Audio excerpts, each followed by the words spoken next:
ice storm that has crippled our city. Austin Energy and other crews who have come to Austin's help made significant progress overnight, restoring power to an additional 34,000 customers, and as of today, we're about 92% of Austin Energy customers now have power. I want to thank the increasing number of crews from other utilities, some neighboring and some from farther away, who continue to arrive and assist in this massive effort. MP Technologies and Tempest Energy joined this weekend, and they joined our mutual crews from New Braunfels Utilities, Centerpoint Energy, Bird Electric, Renegade, CPS Energy San Antonio in these restoration efforts. More than 600 workers from Austin Energy and these other utilities are working around the clock to restore power to our customers. As of today, we still have about, I'm going to describe a little bit on the other related items, and then Jackie and Ellen will talk about the specific efforts from Austin Energy. For Austin Transportation Department, we have about 36 traffic signals that remain dark. We have directed city staff to place temporary stop signs at many of these intersections so we could prioritize those in high traffic areas by both drivers and pedestrians. We want to remind drivers to please approach all intersections with caution, treat the dark traffic signals as an all-stop, and as always, watch out for pedestrians. We are also spending today testing and resetting the school zone beacons, and as school resumes tomorrow, please stay vigilant and treat all school zones as active, whether the lights are flashing or not. Today we've also had support from the Texas Forest Service. They are assisting us in debris gathering and ensuring that the right-of-way is clear. Austin Resource Recovery crews are continuing to collect storm debris, and we appreciate folks' patience because of the amount of debris that is needed to be collected. This will take time. I want to thank the Forest Service for their help. They're going to be focusing on some of those areas with significant tree canopies and large old growth and heritage trees, given their technical expertise. Information on storm debris collection and locations from the debris drop-offs, including information for residents with physical limitations or financial needs requiring additional support, is available at austintexas.gov/storm debris. Before I turn it over to Jackie Sargent, I do want to take a moment to talk about trees. As you know, the sheer weight of the ice on our city's trees led to falling branches and toppled entire trees, which is the main cause of the power outages we experience. It's important to know that our trees are still vulnerable after the winter storm, and they may have broken limbs that are high up in the branches that you cannot see. With strong winds anticipated in the forecast as early as Tuesday, additional tree limbs may fall, causing and creating potentially further damage. We want to remind residents to be aware of your surroundings when walking around. Avoid parking under trees, and please do not leave pets or children unsupervised under trees. Again, I want to add that I'm glad we're making progress. We still have work to do. I know the frustration of our customers, of our residents, and we are doing this around the clock so we can restore power to all of our residents. I want to thank the incredible work of our crews, our city staff, and our community for coming together to ensure that we are getting out of this event stronger than before. I'll now turn it over to Jackie Sargent. Good afternoon, I'm Jackie Sargent, Austin Energy General Manager. As Spencer said, our utility crews have made significant progress since yesterday, and more than 92% of our customers now have power. However, for those of you still without power, my heart goes out to you, and I'm sorry for how long this is taking. Our restorations will continue until every single customer is back online. I want you to know that we have not forgotten you. Our restoration efforts are ongoing, and as you can see behind me, the work that's being done. While the weather may be great outside today, beautiful sun and blue skies, we're still dealing with hurricane-level devastation. In speaking with the chair of the Public Utility Commission of Texas yesterday, Peter Lake, he likened it to an ice hurricane. From the time I spoke to you yesterday, we restored power to approximately 42,000 additional customers and have completed over 308,000 restorations since the beginning of this historic ice event. Currently, there are over 1,500 outages affecting 38,800 customers. I really wish that we could give you an estimated time of restoration. This is frustrating for everyone. We know that it's difficult for customers to plan without information. Unfortunately, the complexity and severity of ice storm damage just hasn't allowed that. The extent of the storm damage has led to both local and state disaster declarations. The biggest outages have been restored. Those are where the ice and vegetation damage whole or entire circuits. We are now focusing on the most complicated restoration efforts, the smaller outages, with unique damage like you can see behind me, and the pace of restoration is slow and steady. The weather could also complicate our efforts. As early as Tuesday, forecasts call for rain, thunderstorms, and wind gusts, and they're expected to reach up to 35 miles per hour. The trees are compromised, and high winds could pose new issues. This is another reason why it remains difficult to provide estimated restoration times. But that doesn't mean we have stopped. We have not forgotten about you. Austin Energy teams are still assessing the damage, and by later today, we anticipate being able to provide the public with an approximate time when the bulk of the restorations will be complete. We know customers still without power are trying to make plans. We can't say what's best for each situation, and there's no blanket statement that I can make that will apply to every individual outage. We are continuing to welcome the crews for mutual aid, the ones that Spencer mentioned, and I just want to reiterate our appreciation for the support, and also for the support of all the folks that are behind the scenes, the people that you don't see that are supporting these efforts. With the incoming weather, please remember power line safety. Don't go near any down power lines. Assume that all down lines are energized. And please call 512-322-9100 to report a down line. And if those lines are sparking, please call 911. Thank you for coming out today so that you can see our restoration efforts. And I'd like to turn it over to Elton Richards to talk about what the crews behind us are actually doing. Elton? Hey Jackie, what's up guys? Hey, thanks for coming out on Sunday. I'm sure you had something better to do. I have to disclose, my wife gave me feedback when I'm standing back there. She looks like I'm mad at somebody. I'm not. 20 years in the military, just standing there, that's what I look like when I'm not actually talking. Before I get started, I thank the crews and the other people working, but I would be remiss if I didn't say thanks to the families. The loved ones, the spouses, the friends that are supporting all the workers that are doing these restoration, and not just for Austin Energy, that's everybody in the city of Austin. So for those family members and loved ones and spouses, thank you for supporting these guys. It is what keeps them going day in and day out. So what we got behind us is we're changing out a pole, and the important part of this one, and the reason I wanted to bring you out here, is this is exactly what I was talking about. This pole was not damaged because of vegetation coming into our power lines. This was damaged with a tree coming down on the comms lines. And I've stated that before. Those comms lines are secured so well that it actually pulled this pole over. The crew adaptability is one of the best things that we've got for the city of Austin. The job to come out here this morning was to straighten the pole. That's what would normally happen. They'd straighten it back up, tamp the dirt around it, secure it with a guide wire, and move on.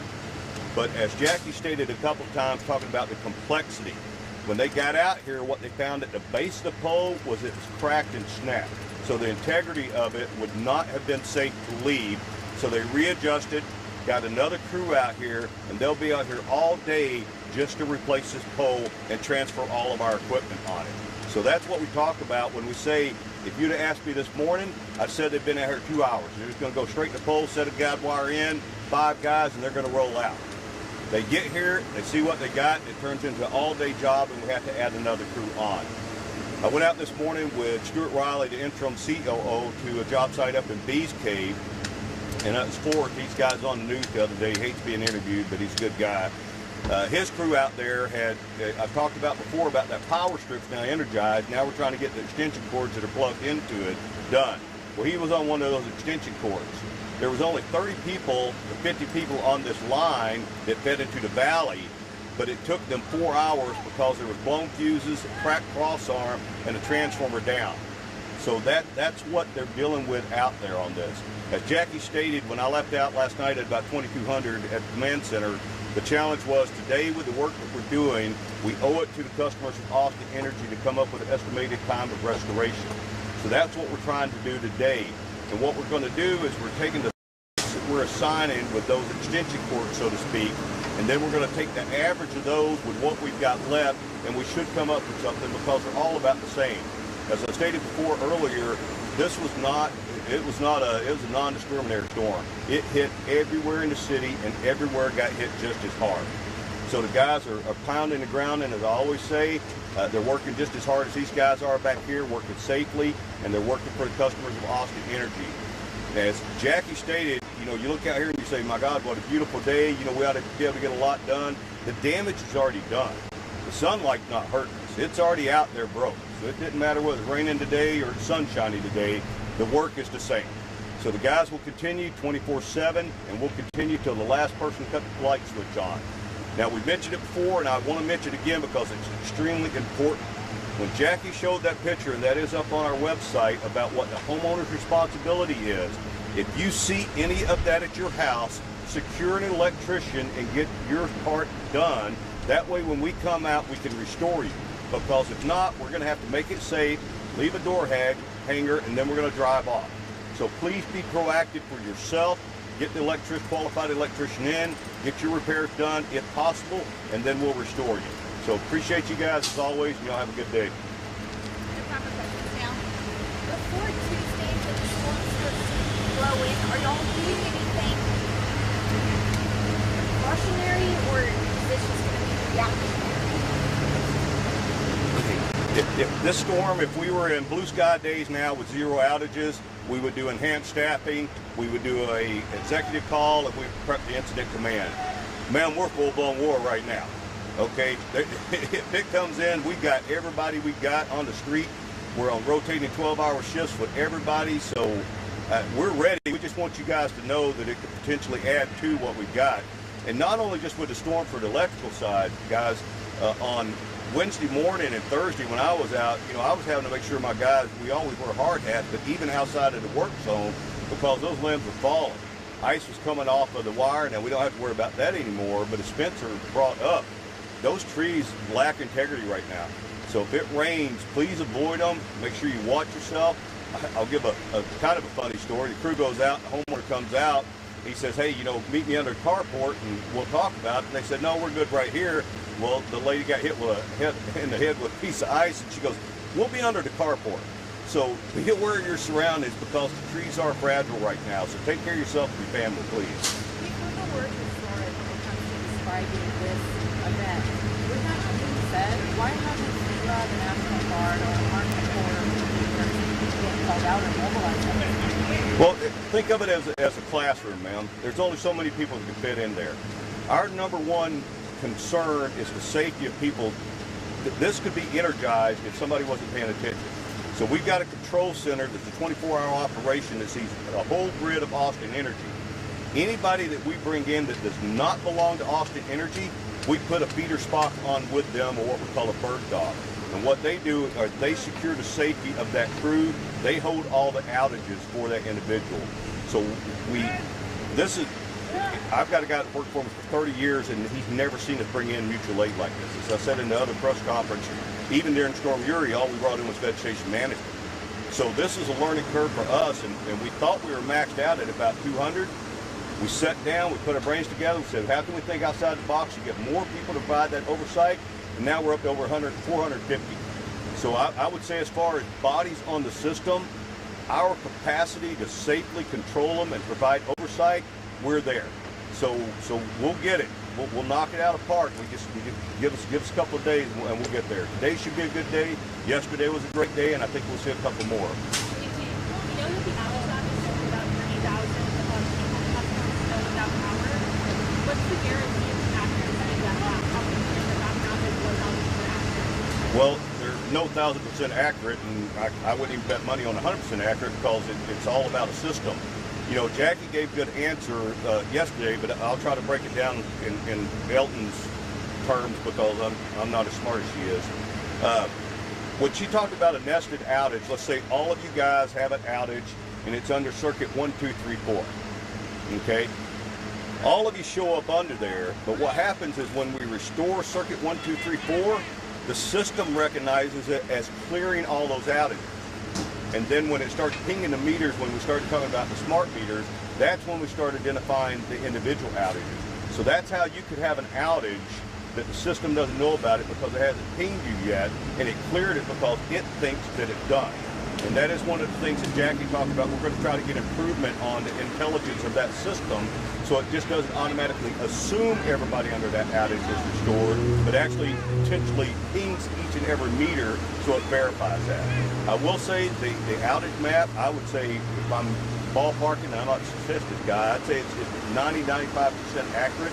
But again, if you don't see your stuff on there, call it in. It doesn't hurt our feelings to have a duplicate outage. It really doesn't. If your power is out, you don't see it on the outage map, text that thing, OUT, as Jackie said yesterday, and let's get it just to make sure. Better safe than sorry.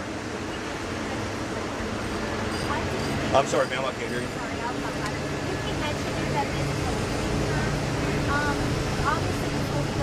I don't think I said learning curve. I think we've learned a lot. I think we have learning opportunities as we move into it because of the mutual aid. To me, that was the only thing that we have learning on. Our guys, as far as being on enhanced staffing, performing the work, the oversight, closing the outages out, these guys are world-class professionals. I said it before and I'll say it again. I'll put my guys up against anybody in the world as far as being an electrician. So the things that we do need to learn about is now how do we flex on that mutual aid? How do we provide the oversight faster out of the box on that one? So that's what I'd say would be an opportunity. I saw a tweet from Awesome Energy about events, or I guess you could call them pop-ups, throughout the week. Is that an indication that it's going to take about a week? I think that there are people in our community that are going to help support community efforts. Today was an example at a church. Food and other things. We've secured a mobile charging station from CPS Energy, and we deployed that out there so that people could come and charge their phones. And so we're going to plan those throughout the week just so that we can be prepared. So like we talked about earlier, we don't have that bulk, approximate restoration for the majority of customers yet, but we're working on that, and just to be safe. And even so, we just want to be out in the community so that we can offer support to them and have a ways and means to do that. We really care about our customers and the entire community. Are people estimating that this is all going to cost and who folks know?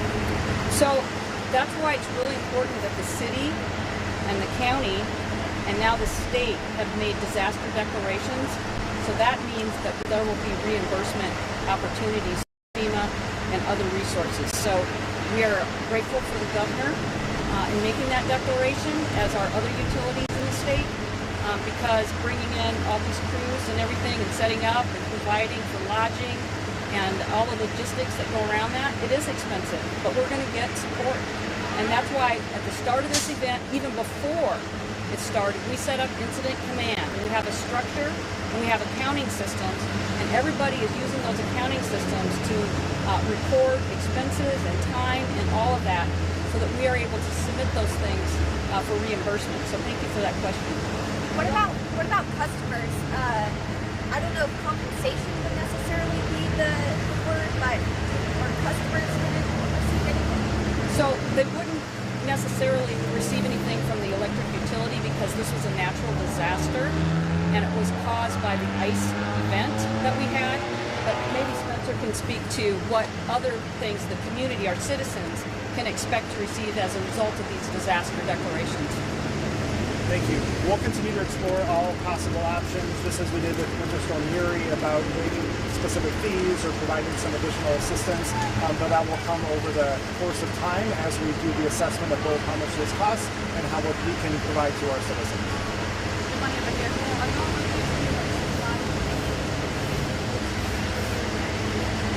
So fortunately, we manage supply chain and we have warehouses and things. So the things that we're seeing aren't equipment and stuff. So we need the one pole and process. So we're not seeing replace a lot of equipment, and that's fortunate. We don't have a lot of transformers, and we have transformers in stock. So all of those things, we're fairly well supplied, and we're not in the position right now where we're identifying any shortages at this time.